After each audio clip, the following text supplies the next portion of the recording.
నమస్తే అండి అందరికీ. వేర్ హ్యాండ్లూమ్ సేవ్ నేతన్న. వీడియోస్ అయితే చూస్తున్నారు గానీ, లైక్ అండ్ సబ్స్క్రైబ్ చేయట్లేదండి. నేతన్నని ఆదరించండి ప్లీజ్. రోజు మొగ్గం చూస్తున్నారు. ఈరోజు ఇదేంటనుకుంటున్నారా? ఆ మొగ్గంలో ఒక పార్ట్ అయిన అచ్చు తయారు చేయడమండి. అచ్చు అంటే ప్రతి పోగును ఒక వరుస క్రమంలో ప్యారలెల్‌గా రావడానికి సహకరిస్తుందండి. ఇది ప్రతి మొగ్గానికి ఒక వెన్నెముకలా పనిచేస్తుంది. ఇది తయారు చేయడం చూడండి. ఒక్కొక్క పోగు సెపరేట్ చేస్తూ తయారు చేస్తారు. వారలా కూర్చొని చేయడానికి చాలా కష్టపడతారండి. ఒక్కొక్క పోగు మిస్ అయినా మళ్ళీ విప్పి దాన్ని మళ్ళా తయారు చేయాలండి. చాలా కాన్సంట్రేషన్‌గా ఉండాలండి.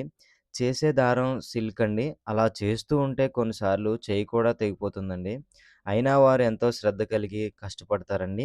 మీరెప్పుడైనా ఎక్కడైనా చూసుంటే కామెంట్ చేయండి. చూడకపోతే వీడియో ఎలా ఉందనేది కామెంట్‌లో మెన్షన్ చేయండి. ఇలాంటి మరిన్ని సరికొత్త వీడియోస్ కోసం నేతన్నను ఆదరించి లైక్ అండ్ సబ్స్క్రైబ్ చేసుకుంటారని మనస్ఫూర్తిగా ఆశిస్తూ ఉంటానండి.